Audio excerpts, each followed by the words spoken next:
오늘부터는 이제 신약 파노라마를 시작하도록 하겠습니다. 어떻게 보면 오늘은요, 구체적인 이제 말씀 내용에 대해서 좀 살펴보기보다는, 아시겠지만 제목 자체가 뭐예요?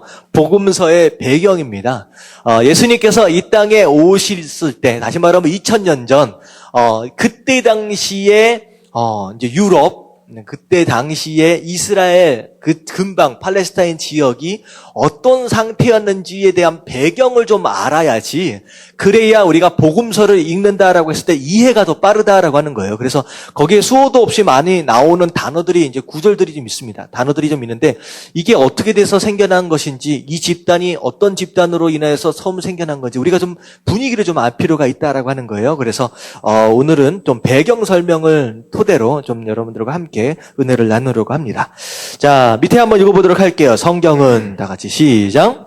성경은 역사적 배경에서 기록된 책입니다. 역사와 삶을 뺀 성경은 교훈집 정도의 지식서로만 남을 수 있습니다. 복음서를 제대로 이해하려면 당시의 역사적 상황을 잘 알아야 합니다. 1세기 팔레스타인의 세계로 돌아가서 역사적, 사회적, 종교적 상황을 통해 예수님을 보아야 합니다. 그렇게 할 때 예수님은 책 속의 모습이 아닌 피와 살을 가진 살아있는 모습으로 다가오게 됩니다. 이러한 배경적 이해는 복음서를 공부하는 데 있어서 필연적인 작업입니다.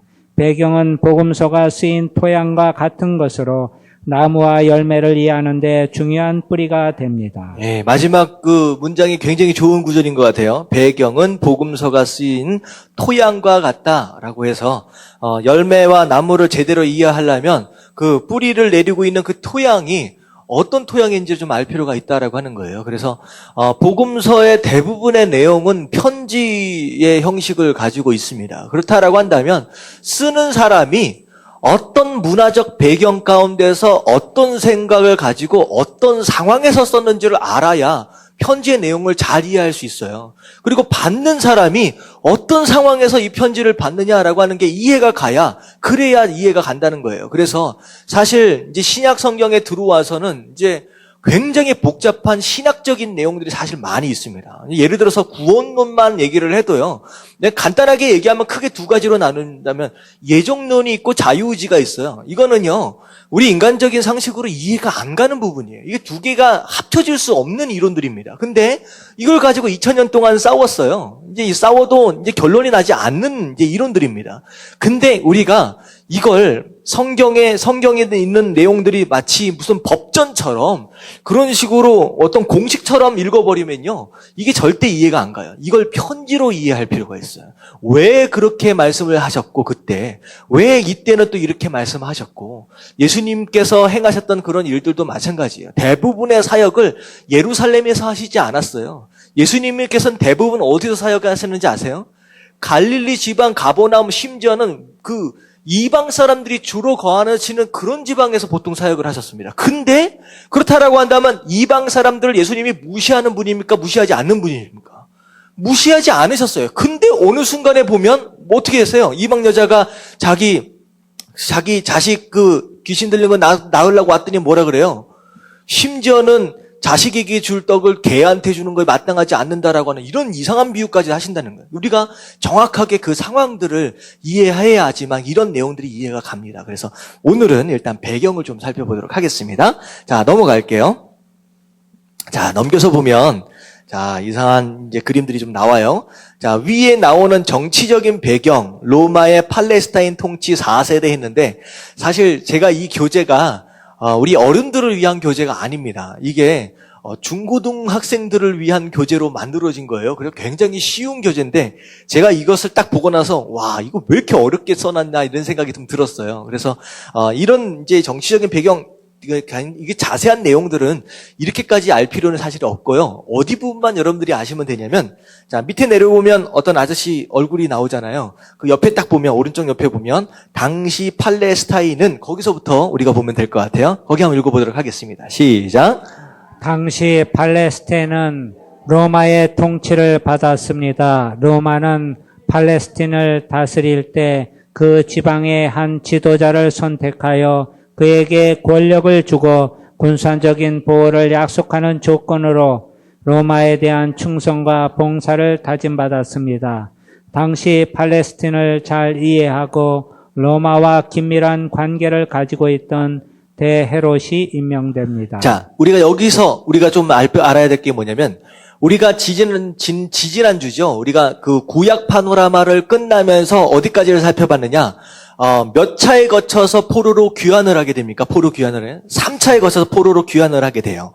그러면서 성전도 짓고 성벽도 재건하고 그럴듯하게 나라를 이제 이루게 되는데, 아무리 이것저것 다 세웠다라고 할지라도 결국은 누구의 속국이에요? 로마. 아니. 포로 귀환했을 때. 어디로부터 귀환했어요?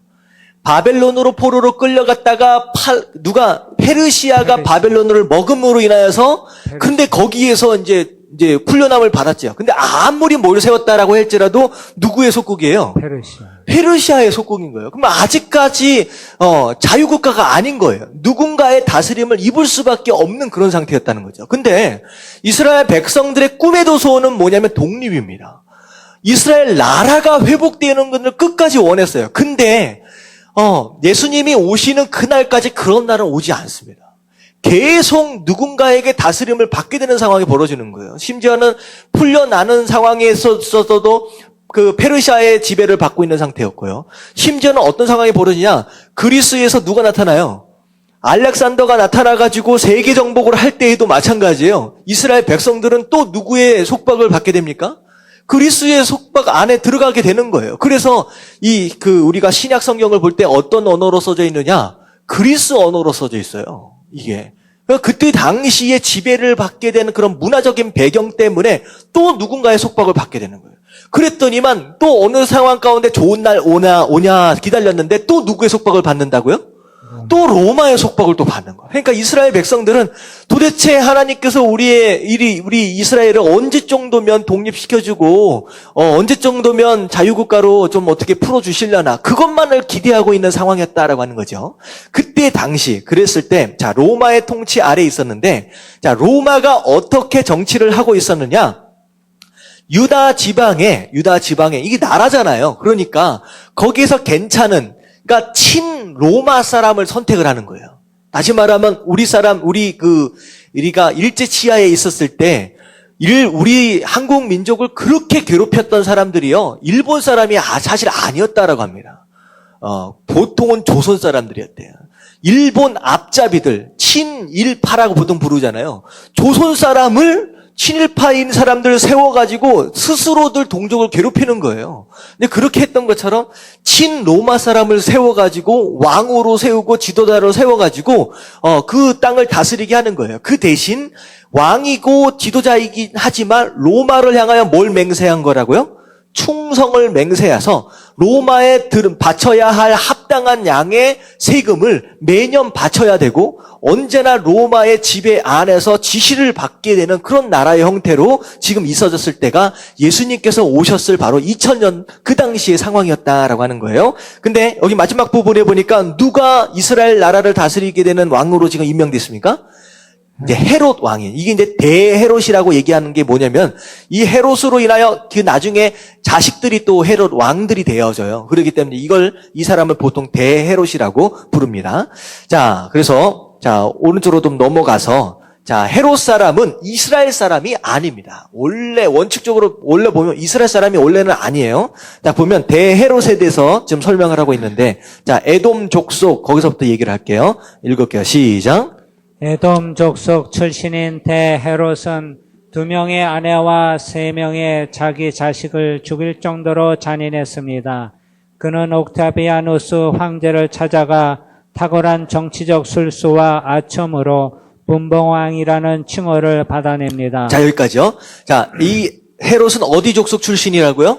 에돔 족속. 이스라엘 사람 아니죠. 에돔은 저기 조상이 누구예요? 에돔 족속의 조상. 에서지, 에서. 에서. 이제 이스라엘 족속은 누구의 조상이에요? 조상이 누구예요? 야곱이죠. 이게 막 헷갈리면 안 돼요. 우리 구약에서 다 살펴본 거예요. 이 에돔 족속, 이스라엘 사람이 아니에요. 근데 이 사람이 이제 분봉왕으로, 이스라엘 지역을 다스리는 왕으로, 이제, 이제 로마 정권이 이제 세웠다라고 하는 거예요. 근데 얼마나 잔인했던 사람이었느냐?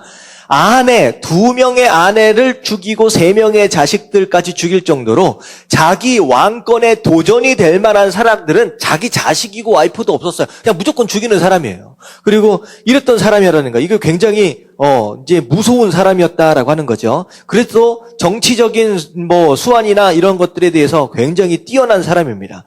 자, 그런데 쭉 보면 자, 37년에 거기 한번 읽어 볼게요. 37년에. 자, 시작. 37년에 예루살렘을 함락시킨 로마군과 함께 이집트에서 돌아와 유대인의 민심을 얻으려고 노력합니다. 30년에 유대인의 환심을 사기 위하여 헤롯은 성전을 중건합니다.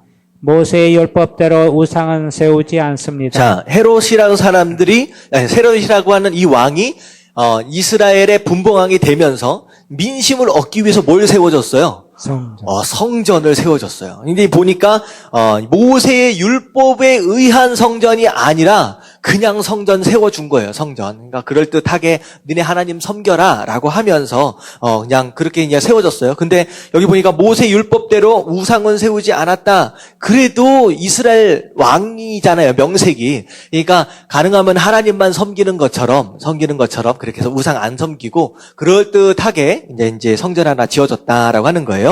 그리고 이 사람에 대해서 좀 알아야 될 게 뭐냐면 대헤롯이 예수님이 태어난 시점을 중심으로 유아들을 살해합니다. 이거 무슨 내용인지 아시죠?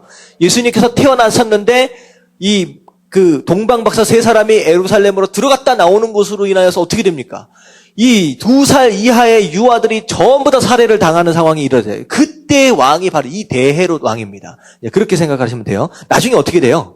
병에 걸려서 이제 죽게 됩니다. 죽게 되는 상황이 벌어져요. 이거 뭐 먹어서 죽어요?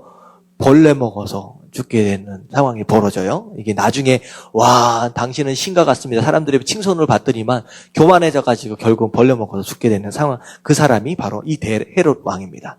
자, 여기까지만 좀 보면 좋을 것 같아요. 구체적인 것들은 더 중요한 것이 뒤에 있으니까.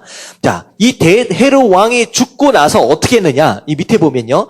대헤롯은 3 아들에게 그가 지배한 땅을 나눠줍니다. 이때부터 분봉왕 시대가 열립니다.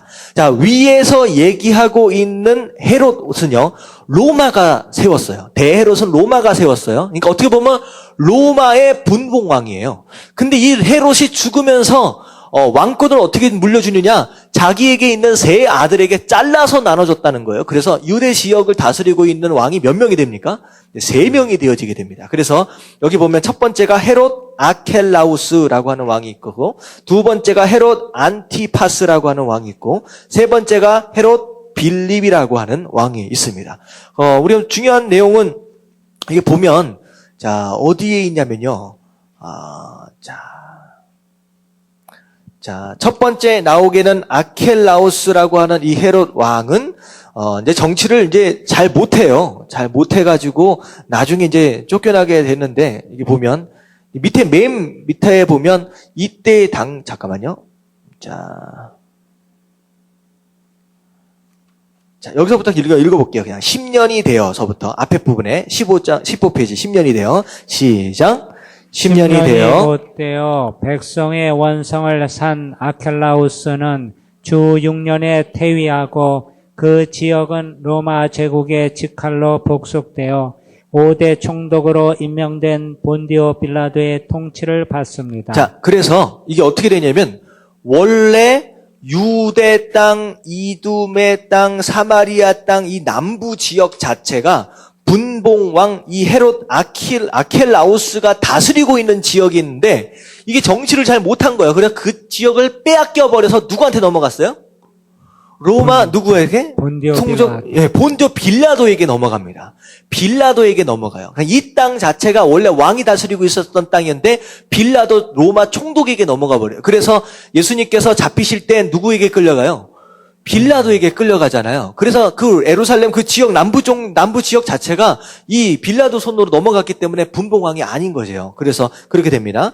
자, 그리고 두 번째 헤롯 안티파스라고 하는 사람은 어떤 사람이냐? 위에서부터 한 구절만 좀 읽어볼게요. 한 단락만 시작. 갈릴리와 베레아를 통치했습니다. 아켈라우스는 밀려났지만 헤롯 안티파스는 그대로 갈릴리의 분봉왕이 됩니다. 이복 동생의 아내인 헤로디아와 결혼함으로 세례 요한의 책망을 받자 그를 죽입니다. 그는 예수님도 죽이고자 했으나 예수님이 안전하게 피합니다. 자, 이 사람은 어떤 사람이냐?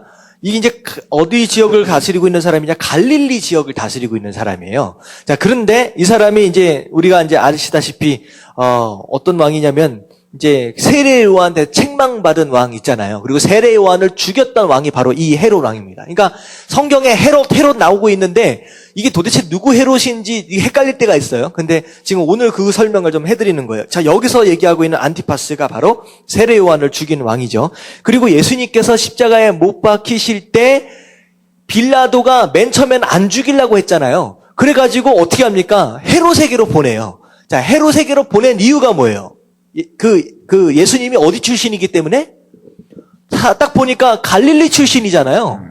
나사렛 동네 갈릴리 출신이잖아요. 그러니까 야, 너 갈릴리 출신이지? 너 그러면 헤롯에게로 가서 너 헤롯에게로 재판받아라라고 했을 때 보내진 그 헤롯이 바로 여기입니다. 근데 그 헤롯에게 죽지는 않잖아요. 다시 돌아와서 결국은 빌라도에게 예수님께서 돌아가시게 됩니다. 그래서 예수님 그때 당시에 돌아가시기 바로 직전에 있었던 그 헤롯이 바로 이 헤롯입니다. 자, 그냥 넘어갈게요. 자, 그리고서 헤롯 빌립스라고 하는 이제 또 왕이 있는데 이 사람은 갈릴리 동쪽 지역에 있는 사람이 동쪽 지역을 다스리고 있는 왕인데요. 그럴듯하게 그냥 괜찮은 왕이었어요. 그래가지고 일반적으로 평화주의자다라고 얘기를 하는데 이 사람이 이제 자기의 어떤 그런 정치적인 어떤 그런 영향력이나 뭐 이런 것들을 좀 내세우기 위해서 지었던 기념해서 세운 도시가 빌립보 가이사라라고 하는 그런 동네가 있어요. 자기 이름을 따가지고 가이사라가 로마 시저 이름이거든요. 근데 그 두 사람 자기 이름하고 시저 이름을 따가지고 도시 이름을 짓기도 하고 어떤 그런 왕이라고 그냥 생각하시면 됩니다. 성경 안에서는 그렇게 많이 등장하지는 않습니다. 그래서 세 왕이 이제 분봉왕 돼서 다스리고 있던 상황이었다라고 생각하시면 되겠습니다. 자, 그리고 나서 이제 사회적 배경을 좀 볼게요. 자, 팔레스타인의 종교 상황. 자, 글씨가 좀 흐려가지고 잘 안 보일 수도 있을 것 같은데 팔레스타인의 종교 상황 밑에 한번 읽어볼게요. 다 같이 시작. 예수님 당시에 로마 제국 내에는 약 400만 명의 유대인이 있었다고 추정됩니다. 팔레스타인에는 약 70여만 명 정도로 갈릴리와 데가볼리 지역은 이방인이 더 많았습니다. 팔레스타인은 다양한 이방인들과 함께 살고 있었습니다. 그러다 보니 여러 종교가 혼합된 영지주의와 쾌락주의, 금욕주의가 성행했습니다. 또 자신을 지켜주고 만족을 채워주는 신을 찾아 섬기곤 했습니다. 유대교 역시 이런 풍조에 휩쓸려 점차 형식적인 종교로 전락해가고 있었습니다. 자, 그때 당시의 종교적인 상황이 원래는 유대 땅에는 누구만 섬겼느냐? 하나님만 섬겼죠. 근데 어느덧 유대 땅 안에도 이방 사람들이 막 들어와 살고 심지어는 유대 사람들도 유대 땅 바깥에서 퍼져서 살고 있으니까 어떻게 됩니까? 하나님만 섬기는 게 아니라 이상한 잡신들이 막 들어왔다는 거예요. 잡신들이 들어오고 여기서 얘기한 것처럼 그 영지주의, 쾌락주의, 금욕주의 이상한 이제 세상의 철학들 잘못된 신학관들이 막 들어와서 그런 것들 가운데 이렇게 살 수밖에 없었다라고 하는 그런 시대적 그 종교적인 상황이 우리가 이제 알아야 된다라는 거예요. 자, 그리고 로마 제국의 이제 도덕적인 상황이에요. 도덕적인 상황. 그때 당시에 도덕적으로 얼마나 타락해져 있었느냐라고 하는 것이죠. 자, 밑에 한번 읽어볼게요. 힘으로 시작. 힘으로 거대한 제국을 이룬 로마는 타락과 부패의 온상이었습니다.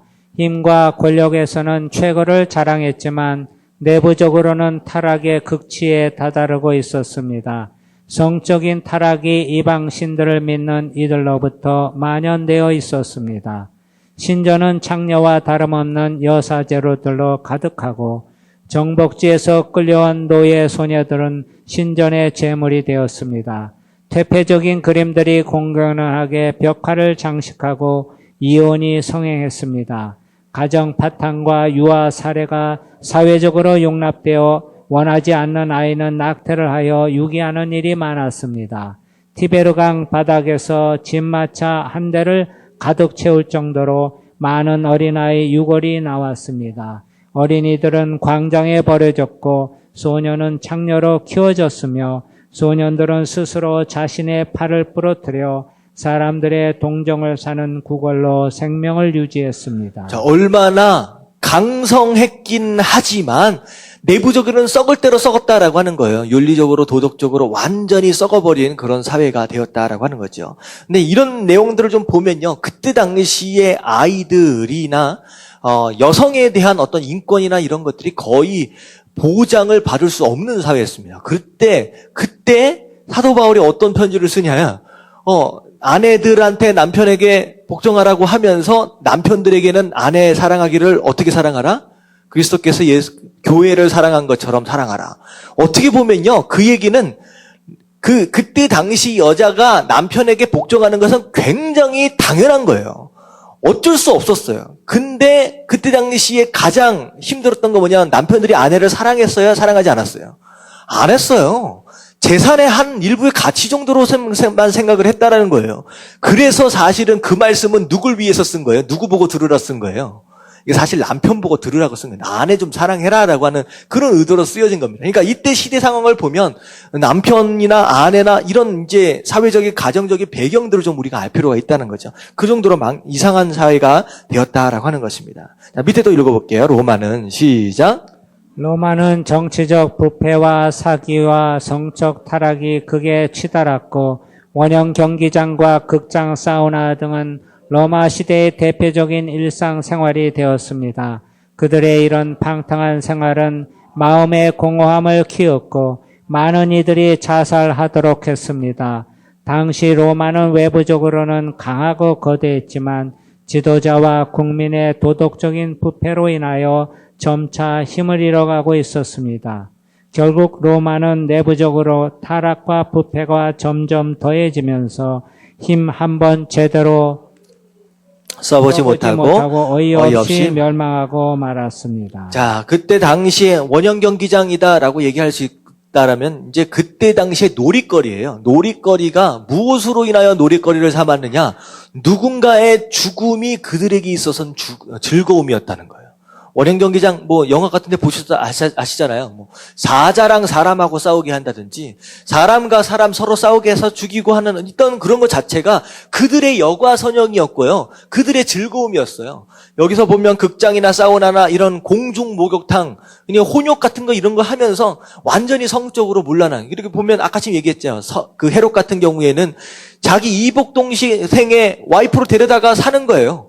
그거 자체가 아무런 부끄러움이 없는 거예요. 그리고 심지어 자식이나 아내를 죽인다라고 하는 것에 있어서 별일이 아닌 것처럼 그렇게 하는 그런 모습의 도덕적인 상황이 있었다라고 하는 것입니다.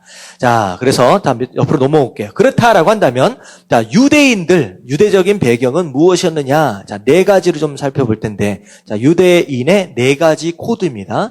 유대인의 4가지 코드. 당시의 유대인 사회를 이해하기 위해서는 다음 4가지 요소를 알아야 합니다. 명확하지 않지만 대체적으로 다음 4가지 요소는 정부나 나라가 없는 유대인 사회를 이끌어갔던 핵심임에 분명합니다. 자, 4가지를 좀 볼 텐데, 첫 번째가 무엇이냐? 율법입니다. 율법. 그래도 그들은 율법이라고 하는 기준에 의해서 살아가려고 애를 썼던 어떤 그런 모습이었다는 거예요. 밑에 한번 읽어볼게요. 시작. 모든 유대인들은 모세의 율법을 중요시했습니다. 율법을 해석하는 사람이 서기관입니다. 그들은 평신도로서 바리새인들이었습니다. 성경에서 서기관과 바리새인들이 같이 나오는 것은 그들의 직무가 겸해 있기 때문입니다. 이들의 율법에는 구전율법과 성문율법이 있습니다. 성문보다는 장로의 유전이라 할 수 있는 구전을 더 중요시했습니다. 안식일법, 정결법과 같은 것은 대표적인 유대인의 율법 중 하나입니다. 이것은 예수님과의 관계에서 갈등 요소로 등장합니다. 자, 서기관들과 바리새인들. 자, 서기관은 뭐 하는 사람이냐? 그때 당시에는 성경책을 찍어내지 않았잖아요. 그래서 어떻게 했었느냐? 다 썼어요. 다 손으로. 다 손으로 쓰는데 사람이 다 썼다라고 하는 거죠. 그러면 이제 이걸 쓰는 사람을 보통 이제 서기관이라고 부릅니다. 이걸 이제 그러니까 얼마나 성경에 대해서 파삭하게 알겠습니까? 그런데 일반적으로 이 서기관들이 어떤 사람들로 분류가 되느냐? 바리새인으로 분류가 됐다라고 하는 거예요. 이제 두 가지 역할을 같이 동시에 겸하는 경우가 많으니까. 이 바리새인은 어떤 사람이었느냐? 나중에 좀 설명을 하겠지만, 율법을 지켜보겠다라고 이제 다짐한 사람들, 율법을 지키려고 애를 쓰는 사람들이 이제 모여서 된 것이 바리새인들이에요. 근데 율법을 지키려고 해도 잘 안 지켜지거든요. 근데 스스로 나는 율법을 다 지키는 것처럼 하고 사는 사람들. 그래서 예수님한테 굉장히 많이 혼이 나죠. 근데 이제 문제가 생기는 건 뭐냐면 율법에 대한 내용인데, 율법은 두 가지로 나눠져요. 구전율법, 성문율법. 자, 성문율법은 무엇이냐? 모세가 쓴 율법이에요. 모세오경, 창세기, 출애굽기, 레위기, 민수기, 신명기. 이게 이제 이제 성문 문법이겠죠. 율법이겠죠. 그리고 구전 율법은 뭐냐면 이 율법, 글로 쓰여진 이 율법을 구체적으로 어떻게 시행할 것이냐라고 하는 것을 이제 구전으로 전해 내려온 그 생활 방침들이에요. 예를 들어 이런 겁니다. 이제 오늘날에도 이제 얘기가 나오는데 유대인들은 안식일이 되면 일을 하면 안 돼요. 그러면 이 일을 하지 않는다라고 하는 것에 대한 정의는 성경 안에 나와 있어요, 안 나와 있어요? 구체적으로 안 나와 있어요. 어떻게 하는 것이 일이냐, 어떻게 하는 게 일이 아니냐. 그래서 그걸 어떻게 하느냐, 그걸 이제 사람이 이 정도면 일이고 이 정도면 일이 아니다라고 하는 걸 만들어낸 거예요. 그게 이제 여기서 얘기하고 있는 구전 문법입니다. 그 구전 율법입니다. 그래가지고 1km 이상 걸으면 이건 일로 치자. 그래서 1km 이상 걷지 않도록 만들고, 심지어는 아파서 누워있던 사람이 예수님 당시에 나음을 입었어요. 그래서 자기가 가지고 있던 침상을 말아가지고 들고 가니까 뭐라 그래요? 너 오늘 안식일인데 왜 침상을 들고 가느냐? 어떻게 된 거예요? 침상을 들고 침상을 옮기는 것 자체가 어떻게 된 거예요? 이게 일이 되는 거예요. 이런 것들을 정해놓은 거죠. 심지어 오늘날에는요, 어떤 일도 있느냐면, 이스라엘 유대인들이 쓰는 냉장고는 굉장히 특이합니다. 뭐냐면 냉장고를 딱 열면 어떤 일이 벌어진지 아세요? 닫았을 때와 열었을 때의 차이. 문을 딱 닫으면 냉장고 안에 불이 꺼집니다. 우리는 몰라요. 딱 닫는 순간 꺼져요. 근데 문을 딱 열면 어떻게 돼요? 불이 켜져요. 그래서 유대인들은 불을 켜는 것 자체가 일이에요. 그래서 유대인들이 쓰는 냉장고는 안에 스위치가 달려있어요. 그래서 안식일이 되면 어떻게 되냐? 스위치를 딱 켜서 닫을 때나 열 때나 항상 켜져 있게끔 만듭니다. 그리고 유대인들이 근무하고 있는 그 빌딩은요, 안식일이 되면 어떻게 되면 일반적으로 어떻게 되냐면 버튼을 누르는 거 이거 자체가 이게 일이에요. 그래서 안식일이 되면 어떻게 되냐면 1층부터 30층까지 있으면 무조건 다 서야 돼.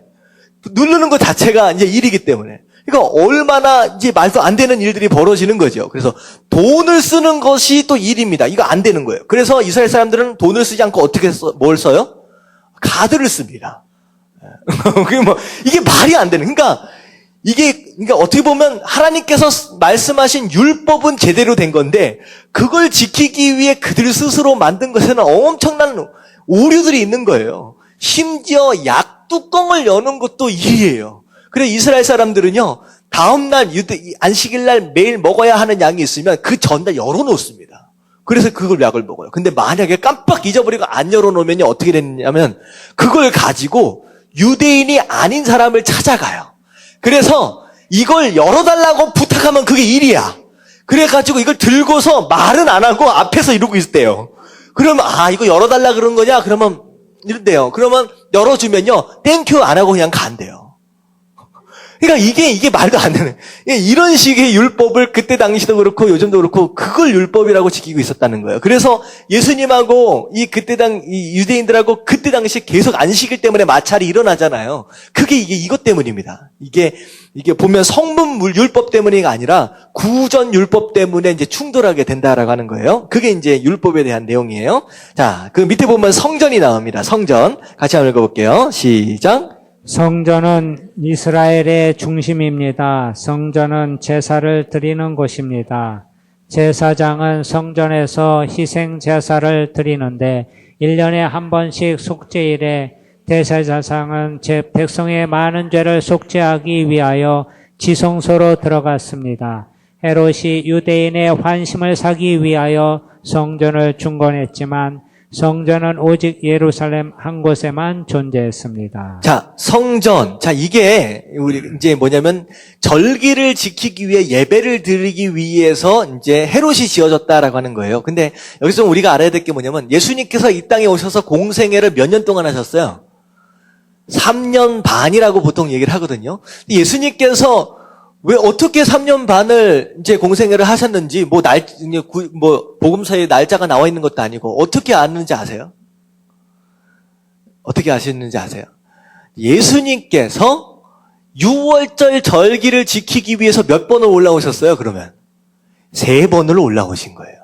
그러니까 예수님께서 이 절기가 되면 이스라엘 사람들은 무조건 남자들은 예루살렘을 올라와서 절기를 지켜야 되잖아요. 그러니까 예수님께서 갈릴리나 가버나움이나 이 주변에서 이제 사역들을 하시다가 1년에 한 번씩 올라오시는 그것들을 보면서 아, 예수님께서 3년 반 동안 공생애 생활을 하셨구나라는 생각을 이제 추정을 하는 거예요. 그래서 어떻게 보면 1년에 한 번씩 절기를 따라 모여지게 되는 어떤 그런 장소로서 이스라엘 사람들을 하나로 묶어놓는 어떤 그런 역할이 바로 성전에서의 역할이다라고 생각하시면 되겠습니다. 자, 그리고 나서 밑에 이제 회당입니다. 회당. 글씨가 잘 안 보이죠? 회당. 자, 밑에 한번 볼게요. 시작. 기도하며 율법을 연구하기 위하여 모이는 것이 회당입니다. 회당은 지역마다 많이 있었고 유대인들은 회당을 중심으로 모여 기도하고 말씀을 연구하는 등 여러 모임을 가졌습니다. 일종의 종교학교 같은 기능과 더불어 회합장소 등으로 다양하게 사용되었습니다. 유대인은 10명이 모이면 회당을 세웠습니다. 자, 이 회당은 이제 성전은 1년에 한 번씩 절기를 지키는 예배를 드리기 위해서 있었다라고 한다면 이 회당은 주변 동네마다 10명 이상이 모이면 이제 하나씩 짓는 거예요. 그러니까 일반적으로 우리가 보면 우리 지교회들이라고 생각하시면 돼요. 우리 교회들이라고 생각하시면 돼요. 모여서 어떤 장소입니까? 기도하기도 하고 말씀을 공부하기도 하고 예수님께서 공생애 생활을 하실 때에 회당에 가셔서 말씀을 읽고 말씀을 가르치시는 그런 모습들이 중간중간 있거든요. 그런 장소로서 유대인들이 많이 모이는 장소입니다. 그래서 이렇게 생각하시면 돼요. 유대인들은 안식일이 되면 예배를 드리러 모이는데 어떻게 됐느냐? 1km 이상 못 걸어갑니다. 그래가지고 유대인들은 항상 모여 살아요. 그래서 그들이 살고 있는 이제 반경 1km 안에 분명히 회당이 한두 개 정도는 있습니다. 그래서 LA에 가면요. 저기 부장동네에 가면 이게 빵떡모자 같은 거 딱 쓰고서 토요일날 저녁 때 되면요. 이렇게 어슬렁어슬렁 이제 예배드리러 가는 사람이 있어요. 그래서 1km 이상 걸으면 안 되니까 한 서너 블럭 정도 떨어진 곳에다 이제 집을 이제 거기서 집을 짓고 거기서 이제 모여서 예배를 드리는 장소입니다. 이게 이제 회당이에요. 자, 그리고 우리가 조금 익숙하지 않는 단어일 것 같아요. 그게 뭐냐면 산헤드린. 잘 안 보일 것 같아요. 적으시면 됩니다. 산헤드린. 이거는 오늘날 뭐라고 생각하시면 되냐면 의회라고 생각하시면 돼요. 오늘날의 의회라고 생각하시면 됩니다. 자, 밑에 어떻게 보면 대법원, 의회 이런 역할들을 다 감당했던 곳이에요. 한번 읽어볼게요. 시작. 유대의 최고 의결 기관입니다. 대제사장이 의장이 되고 사두개인이 중심이 되었으며 바리새인들이 주요 구성원이었습니다. 사내들이는 율법을 어겼을 때 사형까지 선고가 가능하나 로마 총독의 허가를 받지 않고는 사형을 집행할 수 없었습니다. 71명으로 구성되었으며 식민지 속에서 유대를 이끌어가는 정치 기관이었습니다. 예, 산헤드린. 그래서 우리 사도행전에 보면 베드로나 이렇게 예수님의 제자들이 이제 전도를 하다가 끌려가잖아요. 유대인들에게 끌려갔다라고 하는 그런 장면이 있으면 어디로 끌려갔다라고 생각하시면 되지만 여기로 끌려간 거예요. 이제 바리새인들이나 대제사장들 이렇게 모여가지고 그리고 예수님이 잡히시던 날 새벽에 끌려간 장소 하면 이 역이라고 생각하시면 돼요. 그러니까 유대 사람들끼리 모여서 의결하고 재판하는 장소라고 생각하시면 되는데 자 어디까지 선고할 수 선고할 수 있었느냐? 사형까지도 선고할 수 있었지만 집행은 누가 할 수밖에 없어요? 로마만 할 수 있어요. 로마. 왜 그러면 로마의 다스림을 받고 있었기 때문에. 그래서 이제 굳이 그들이 예수님을 사형 선고를 했음에도 불구하고 빌라도에게 끌고 간 이유는 선고는 할 수 있지만 집행은 못 하기 때문에 집행을 위해서 이제 가게 된 것이죠. 자, 여기까지 이게 이제 네 가지가 유대 사람들을 이제 하나로 모으는 네 가지 이제 코드라고 생각을 하시면 됩니다. 자, 그렇다라고 한다면 자, 종교적인 배경들 가운데 유대교에 네 가지 종파가 있어요. 이 네 가지 종파, 글쎄요, 어떻게 보면 오늘날 기독교로 얘기하면 장로교가 있고, 감리교가 있고, 뭐 침례교가 있고, 뭐 여러 가지 교단들이 있잖아요. 그렇게 생각하실 수도 있을 것 같아요. 그런 개념이라고 생각하실 수도 있을 것 같은데, 물론 뭐 좀 다르겠지만, 자, 이제 네 가지 종파가 있습니다. 첫 번째가 이제 자주 나오게 되는 이제 바리새인들, 그리고 두 번째가 사두개파, 그리고 에센, 그리고 셀롯이라고 하는데, 이게 복음서에는 바리새파하고 사두개파만 보통 많이 나와요. 그리고 에센파하고 셀롯당은 이제 별로 많이 안 나오는데, 그럼 좀 알 필요는 좀 있습니다. 자, 바리새파 한번 읽어볼게요. 다 같이 시작. 경건한 사람이란 의미로 분리자란 의미 또한 가지고 있습니다. 유대인 종파 중에서 가장 막강한 영향력을 행사했습니다. 이들은 말씀을 더 잘 이해하기 위하여 모세 율법 외에 구전이나 전승을 문서화한 율법을 가지고 있었습니다. 이것은 변화하는 환경에 적응하기 위한 율법 해석집, 장로의 유전으로 어떤 때는 모세 율법보다 더 우선시하여 문제를 이야기했습니다. 이들의 구성원은 평신도로서 사두개인보다는 순수하고 종교적인 면이 강하며 덜 정치적이었습니다. 그러나 점차 타락하여 나중에는 사두개인보다 더 헬라화되어 부패하였습니다. 바리새인은 회당의 예배와 교육에 더 긴밀하게 관여했습니다. 복음서에 나오는 바리새인들은 자기의 의를 나타내고 법을 잘못 적용하면서 스스로 올무에 빠졌습니다. 안식일 계명과 음식 먹는 것 등에 아주 엄격했으며 헤롯 왕 시절에는 6,000명 정도의 수를 가지고 있었습니다. 바리새파는 율법을 준수하면서 헬라 문화로부터 신앙적 방패 역할을 했습니다. 자, 바리새파 원래 시작은 이게 보면 분리자라고 하는 뜻이 있는데 이게 뭐냐면 분리자라고 하는 것이 거룩하다라고 하는 것의 원래 뜻은 무슨 뜻인지 아십니까? 거룩하다? 구별되었다라고 하는 거예요. 이게 그 뜻입니다. 거룩한 사람들이에요. 세상과 나는 구별된 삶을 살겠다. 그래서 말씀대로 살겠다라고 해서 시작된 이 종파였어요. 근데 어느덧 이제 지도자의 위치에 이제 있어지게 되고 리더십의 위치에 있어지다 보니까 점점 망가지기 시작한 거예요. 그래서 정치적으로 타협하기도 하고 그래서 나중에는 망가지게 되는데 사실은 어느 정도 이 마지막 부분에 보면 율법을 지키겠다라고 하는 그런 이제 구심점을 좀 가지고 있었기 때문에 세속화되는 것에서 있어서 좀 방패적인 역할을 감당한 것이 바리새파의 역할이었다라고 하는 정도 우리 생각하면 됩니다. 근데 사실 바리새파 말씀은 다 못 지키잖아요. 근데 지키는 척 했다라고 해서 예수님 뭐라고 말씀하시냐?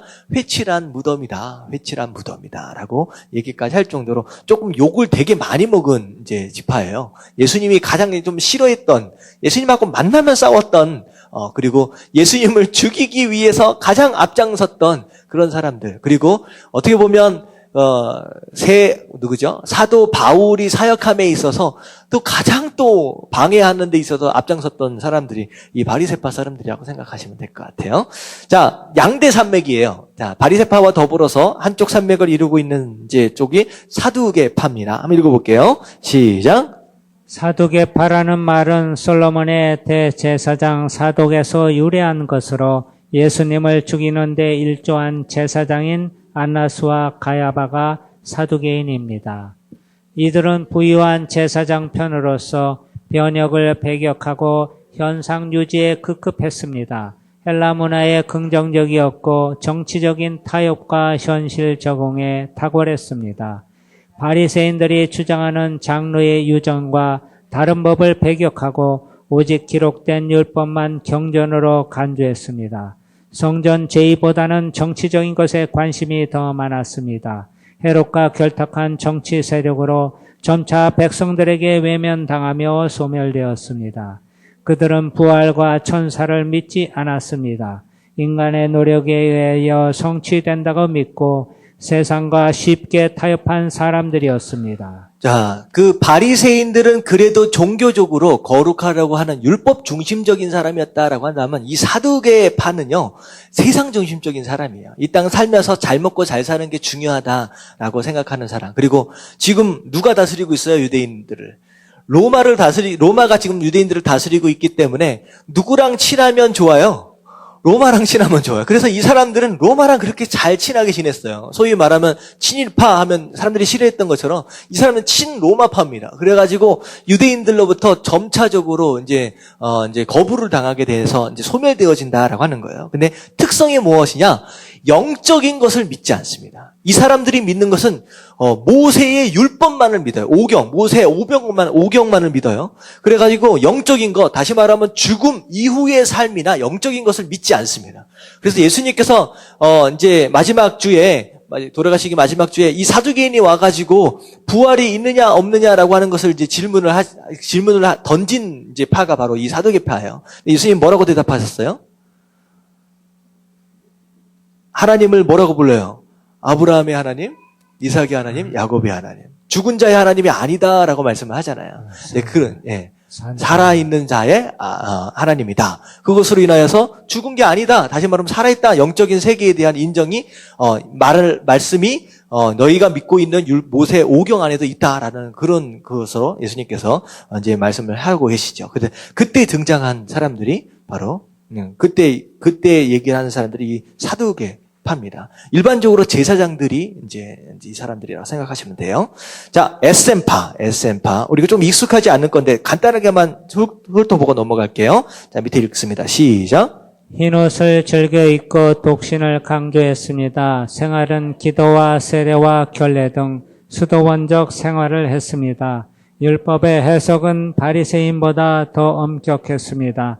제사장, 레위인, 이스라엘 자녀, 개종자의 계급으로 나뉘어 동굴에서 지냈으며 유일신의 신학과 은유적 성격 해석과 안식일 준수와 육체의 부활을 믿었습니다.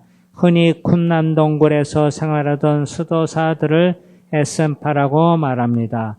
공동 식사를 했고 재산을 공유했으며 모두가 육체 노동에 종사했습니다. 동굴에 도서관을 두어 많은 자료들을 보유했습니다. 자, 쿰란 동굴 뭔지 아시죠? 이스라엘 사람들이 로마의 그 핍박에 피해서 신앙을 지키기 위해서 숨어 들어간 장소거든요. 그래서 이 사람들은 뭐라고 생각하시면 되냐면 이제 중세시대 때 약간 수도승처럼 정말로 신앙을 지키기 위해서 세상을 떠나서 동굴에 들어가서라도 살았던 사람이다. 심지어 이 사람들 가운데는 태어나서 단 한 번도 햇빛을 못 보고 죽은 사람도 있대요. 그래서 쿰란 동굴에 가보면요, 지하 동굴이 파가지고 들어간 이 형태가 거의 이게 미로처럼 돼 있어가지고 정말로 태어나고 거기서 자라고 심지어 장성해서 죽기까지 그 안에서 다 할 수 있을 정도의 그런 형태로 돼 있대요. 그래서 그때 당시 얼마나 탄압이 심했으면 아예 햇빛도 보지 못하고 그 안에서 살다가 죽은 사람도 있을 정도로 그런 사람들이라고 생각하시면 됩니다. 자, 셀로 땅. 이거는 조금 연관성이 좀 있습니다. 한번 읽어볼게요. 시작. 흔히 열심당이라고 불리는 사람들로 자객이라 부릅니다. 옷 속에 단검을 숨기고 다니면서 불만의 대상들을 습격했습니다. 순교를 당하면서도 세금 바치는 일을 철저히 거부했으며 순교를 각오하고 가이사를 주라 부르는 것을 거부했습니다. 로마에 대항하는 의로운 투쟁을 벌인 일종의 유대교 독립단체이며 로마 대항 세력이었습니다. 자, 셀로 땅이 일반적으로 열심당이다라고 해서 아마도 가론 유다가 이쪽 소속이 아니었겠느냐라고 하는 그런 이제 학설들이 좀 있어요. 이제 오늘날 우리나라 배경하고 좀 비교해서 본다면 그 일제 시대 때 그 독립투사들이라고 생각을 하시면 돼요. 그래서 로마 정권의 좀 핵심적인 인물들이나 이런 사람들을 이제 몰래 가서 이제 테러를 좀 하고 살해하고 막 이런 일들을 독립적인 무력적인 투쟁을 했던 사람들이다라고 생각을 하시면 되겠습니다. 뭐 나쁜 집단이다라고 얘기할 수는 없을 것 같아요. 어떻게 보면 이런 방법으로도 독립을 좀 얻기 위해서 활동들을 좀 했었죠. 그래서 이런 사람들이 좀 있습니다. 그래서 그렇게 생각하시면 돼요. 그래서 우리가 네 가지를 좀 살펴봤어요. 자, 그렇다라고 한다면, 자, 이게 이제 마지막인데, 자, 문화적인 배경. 다시 말하면, 복음서가 기록되어진 목적이에요. 기록되어진 목적. 왜 복음서가 이제 기록되어지게 됐느냐. 자, 우리 몇 가지 좀 살펴볼게요. 첫 번째, 자, 역사적인 이유입니다. 역사적인 이유. 같이 한번 읽어봅니다. 시작. 예수님을 직접 목격했던 제자들이 점차 세상을 떠나고 있었습니다. 이런 상황은 다음 세대를 위하여 예수님의 이야기를 보존해야 할 필요를 느끼게 했습니다. 문서로 보관하는 것이 영구적으로 보존할 수 있는 길이기에 하나님은 저자를 통하여 복음서를 기록하게 했습니다. 자, 예수님의 제자들도 영원히 살 수는 없잖아요. 근데 심지어 그 사도 요한 같은 경우는 좀 장수를 좀 한 것처럼 보이지만 대부분의 사도들은 단명했어요. 이제 순교를 많이 당했다라고 하는 것이죠. 근데 어느 순간에 잡혀가서 죽는 상황이 되니까 어떻게 합니까? 예수님의 가르침이나 이런 것들이 기록되어지지 않았다라고 한다면 어떻게 후손들에게 전달할 수 있겠느냐라고 하는 거예요. 그래서 이 복음서가 기록되어진 이제 첫 번째 배경은 예수님의 행적이나 가르침에 대해서, 복음에 대해서 분명히 후세에 넘어갈 수 있는 그런 흔적들이 있어야 된다라고 하는 것으로 인해서 이제 쓰게 된 것이죠. 근데 사실 그 누가복음 같은 경우에는 이제 어떻게 보면 이제 편지의 형태예요. 편지로 쓰여진 것이고, 나머지 같은 경우에는 이런 이유들로 인해서 이제 쓰여지게 되었다라고 하는 거. 자, 두 번째 이유가 무엇이겠습니까? 첫 번째가 역사적 이유라면 두 번째는 전도의 이유겠지요. 누가복음 같은 경우는 예수님을 알지 못하는 사람에게 예수님에 대해서 소개하기 위해서 쓰여진 책이 이제 누가복음이거든요. 그런 의미도 있어요. 자, 밑에 한번 볼게요. 복음의 메시지를 시작. 복음의 메시지를 불신자들에게 전할 목적으로 기록했습니다. 요한복음 20장 31절에 기록 목적이 잘 소개되어 있습니다. 예수님의 선포 내용을 이야기 형태로 전해줌으로써 예수님을 믿게 하려는 목적이었습니다. 예, 그래서 복음서가 쓰여진 목적은 예수님에 대하여 믿도록 하는 거, 이제 전도의 목적으로 쓰여졌다라고 하는 거. 자, 그 다음에 3번. 교육적인 이유가 있습니다. 교육적인 이유. 다 같이 시작. 예수님을 따르는 사람들에게 믿음에 대한 많은 것을 가르치고 그들을 믿음 안에서 자라게 하기 위해서입니다. 예수님의 제자들처럼 계속하여 십자가의 길을 따르는 사람들에게 주님의 교훈을 가르침으로써 믿음이 굳게 서도록 하는 것이 목표입니다.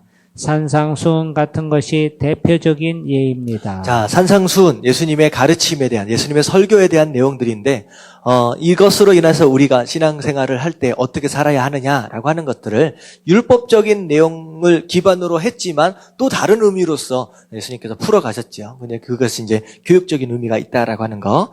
자, 네 번째. 자, 지리적인 이유. 한번 읽어볼게요. 시작. 목격자들의 고백이 더 멀리 전해지기를 원해서입니다. 구전을 통해서 전해진 복음 이야기가 끊기지 않고 더욱 쉽게 온 세계에 전파되는 것을 염두에 둔 것입니다.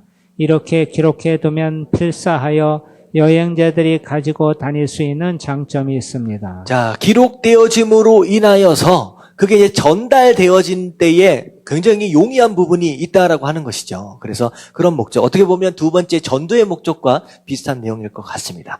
자, 이제 마지막으로 보면, 자, 왜 복음서가 4개로 쓰여졌을까라고 하는 거예요. 근데 우리가 그런 식으로 이제 공부를 안 한 사람들은 그렇게 생각할 수 있어요. 마태, 마가, 누가, 요한복음이 예수님에 대해서 시간적인 개념으로 그냥 처음부터 끝까지 쭉 쓰여진 걸로 이제 아는 사람들이 있어요. 근데 그렇지 않습니다. 예수님에 대한 내용이 마태, 마가, 누가, 요한 이 4사람이 각각 자기의 시각으로 예수님에 대해서 똑같은 내용들을 달리 이렇게 서술한 내용들이 있는 거예요. 근데 이게 이제 굳이 4개로 쓰여진 이유가 있다라고 하는 것인데 한번 밑에 보도록 하겠습니다. 그리고 다음 주부터 나갈 때는요, 우리가 이제 복음서를 하나씩 살펴볼 텐데 그게 어떤 관점에서 쓰여진 것이냐라고 하는 것들과 더불어서 우리가 좀 함께 살펴보겠습니다. 자, 밑에 볼게요. 왜 4개의 복음서인가? 시작. 왜 4개의 복음서인가? 그것은 혼자서 다른 어떤 사람의 삶을 전체적으로 파악한다는 것은 불가능하기 때문입니다. 예수님을 4명의 저자를 통해 만날 수 있다는 것은 혼란이 아니라 오히려 감사한 일입니다. 4개의 복음서는 동등한 지위를 부여받았습니다. 각자 독특한 방법을 통하여 증거하지만 각각의 복음은 완전성을 지니고 있습니다. 하나보다 4개의 복음서를 같이 볼 때 우리는 예수님을 더 가깝게 이해할 수 있습니다. 자, 여기까지만요. 이게 무슨 얘기냐? 소경이 뭘 본다 그러죠? 코끼리를 본다라고 생각해 보세요. 꼬리를 만진 사람은 코끼리가 어떻게 생겼다고 생각할 것 같아요? 긴 뱀처럼 생겼다고 생각할 거고, 다리를 만진 사람은 이제 기둥처럼 볼 거고요. 그리고 배를 만진 사람은 이건 벽이다. 그리고 귀를 만진 사람은 뭐처럼 생겼어요? 이렇게 펄렁펄렁 무슨 부채같이 생겼다. 이런 식으로 생각할 수 있을 것 같아요. 그래서 사람이 예수님에 대하여, 사람이 하나님에 대하여 볼 때 한계가 있다라고 하는 거예요. 자기가 가지고 있는 제한적인 어떤 그런 부분으로 인해서 온전하게 보기가 쉽지 않다라고 하는 거죠. 그리고 그래서 마가만 복음서를 기록해서 예수님을 봤다라고 한다면 그건 마가를 통하여서 본 예수님이지 진짜 예수님이다라고 얘기하기가 쉽지 않다는 거죠. 그래서 하나님께서 어떻게 하셨느냐? 다양한 사람들의 관점들을 성경 안에다 다 두신 거예요. 그래서 최대한 예수님의 가까운 모습을 볼 수 있도록 다양한 시각을 주셨다는 거죠. 그래서 이 장님이 4사람이 만지는 것보다 5사람이 만지는 게 훨씬 더 이제 코끼리에 가까울 수 있다라고 하는 그런 개념들을 좀 생각하시면 되겠습니다. 그래서 더 한번 읽어볼게요. 어느 하나의 복음서만 시작. 어느 하나의 복음서만 공부하는 것보다는 4개의 복음서를 함께 보는 것이 바람직합니다. 저자의 관심사를 파악하면서 다양한 관점에서 예수님을 이해하는 것이 필요합니다. 복음서는 예수님의 생애를 연대기적으로 소개하기보다는 저자에 따른 다양한 관점으로 예수님을 소개하고 있습니다. 각 복음서는 동일하게 구약의 예언이 어떻게 성취되었으며 구원의 역사가 어떻게 이루어졌는지를 말하고 있습니다. 복음서를 읽을 때는 언제나 구약과 연관성을 가지고 읽어야 합니다. 복음은 다양한 사람들 속에서 해석되는 것도 이해되는 것도 각각 다릅니다. 이런 측면에서 하나의 복음서보다는 4개의 복음서가 필요합니다. 4개의 복음서는 각각의 특징이 있습니다. 그 각각의 맛을 살린 복음서를 가지고 4명의 저자 입장에서 예수님을 입체적으로 읽을 때 진정한 복음서의 맛을 느낄 수 있습니다. 우리가 복음서를 공부하는 이유는 4명의 저자를 통해 예수님이 누구인가를 정확하게 이해하면서 그분을 믿고 결국은 그분의 증인이 되기 위함입니다. 자, 왜 그러냐면요. 성경은 구약이든 신약이든 누구에 대한 이야기예요? 예수님에 대한 이야기예요. 왜냐하면 구원을 받을 수 있는 이름, 딱 한 이름밖에 주시지 않았습니다. 누구입니까? 예수 그리스도의 이름이에요. 굉장히 중요한 이름이라는 거예요. 이 예수 그리스도를 놓치면 안 된다는 거예요. 근데 그 예수님이 어디에 예언되어진 예수님이냐? 구약에 예언되어진 예수님이에요. 그렇기 때문에 예수님이 오셨을 때 이 예수님이 메시아다라고 하는 것을 확실하게 알지 못하면 구원을 받을 수 있습니까? 못 받습니까? 못 받아요. 그렇기 때문에 예수님에 대해서 메시아다라고 하는 걸 확실하게 안다라고 하는 게 그것만큼 중요한 게 없다라고 하는 것이죠. 그래서 구약의 말씀에 대한 성취로 오신 예수님, 그 예수님이 왜 메시아여야 하느냐라고 하는 것을 몇 번 증명하신 거냐? 4번을 증명하신 거예요. 왜 예수님이 그리스도냐? 왜 예수님 메시아냐라고 하는 것을 4사람에 거쳐서 확실하게 증명하고자 4번을 갖다 쓰신 거예요.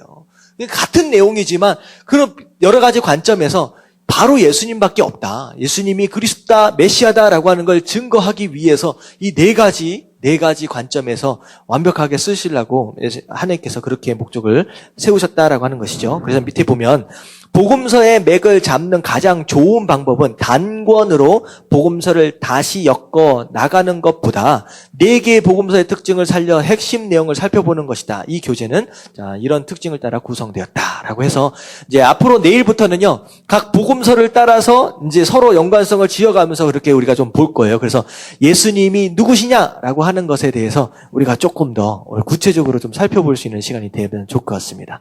자, 오늘 좀 복음서의 배경, 오늘 마치 이렇게 말씀 들은 것 같진 않고 약간 공부한 느낌이 좀 들죠? 여러분들 다 아시는 내용인 것도 있지만 여러분들 이게 굉장히 중요해요. 복음서를 이해하고, 그리고 나중에 이제 사도행전을 이해함에 있어서 여러분들 굉장히 중요한 바탕이 되니까 여러분들 이런 내용들을 조금 이제 머릿속에 좀 담아 놓으시고 그렇게 하시면 좋을 것 같아요. 그래서 저는 우리 잠깐 기도할 텐데, 뭘 위해 좀 기도했으면 좋겠느냐? 복음서는 복음서에 담겨 있는 하나님의 어떤 의도는요, 이제 하나님의 사랑이에요. 예수님을 보내시잖아요. 어떻게 하시기 위해 보내시느냐? 죽게 하시기 위해 보내셔요. 아들을 주시기까지 하시면서 우리를 사랑하셨다라고 하는 거. 근데 이 복음서를 통하여서 예수님을 육체적으로 만난 그들뿐만 아니라 후손들, 바로 우리들이거든요. 우리들에게 이르기까지 그 예수님에 대해서 확실히 알았으면 좋겠다라고 하는 하나님의 그 사랑에 대한 의도가 숨어 있다라고 하는 것입니다. 그래서 이 복음서를 주신 어떤 하나님의 의도, 하나님의 사랑의 어떤 그런 의미들을 좀 생각을 하시면서, 결국은 우리 예수 그리스도로 인하여서 우리가 구원받았다라고 하는 걸 깨닫도록 하시기 위해 4명의 사람들까지 동원해가지고 이런 말씀들을 쓰신 거거든요. 그래서 우리가 조금 말씀을 우리가 대할 때, 우리가 지난주에 말씀드렸다시피 말씀을 대할 때 문자적으로 접근하기보다는 그 안에 숨어있는 하나님의 사랑과 하나님의 생각을 우리가 좀 공감했으면 좋겠다라고 하는 거예요. 많은 사람들이 하나님을 잘 몰라요. 많은 사람들이 예수 그리스도에 대해서 잘 모릅니다. 그래서 오히려 교회를 향하여 욕하기도 하고요. 오히려 하나님을 배반하기도 하고. 하지만 하나님의 진심은 그게 아니시거든요. 그래서 우리가 말씀을 대할 때마다 말씀 안에 숨겨져 있는 그 하나님의 감정, 하나님의 뜻을 좀 알 수 있는 사람들 되게 하시고, 하나님 우리가 수요일마다 모여서 이렇게 공부를 하고 익혀가게 되는데, 하나님 이것을 통하여 하나님을 더욱더 알게 되고, 더욱더 하나님을 더욱더 사랑할 수 있고, 더욱더 하나님을 잘 증거할 수 있는 그런 사람들 될 수 있도록 해달라고 우리가 그렇게 결단했으면 좋겠습니다. 그래서 이 시간 잠깐 기도하실 때, 하나님 우리에게 말씀을 주신 거 감사합니다. 말씀을 주신 것이 가장 큰 축복인데, 하나님 이 말씀을 통하여서 하나님을 더욱더 많이 알아가고 잘 알아가고 제대로 알아갈 수 있는 사람들 되게 하시고, 이 땅 가운데서 하나님께서 우리를 삶 가운데 향하신 기대가 무엇인지 똑바로 알 수 있는 사람들 될 수 있도록 해달라고 우리 결단하면서 함께 기도하도록 하겠습니다. 기도합니다. 시작. 주님, 하나님 감사합니다. 우리에게 말씀을 허락하시고 하나님 이 말씀을 통하여 하나님에 대해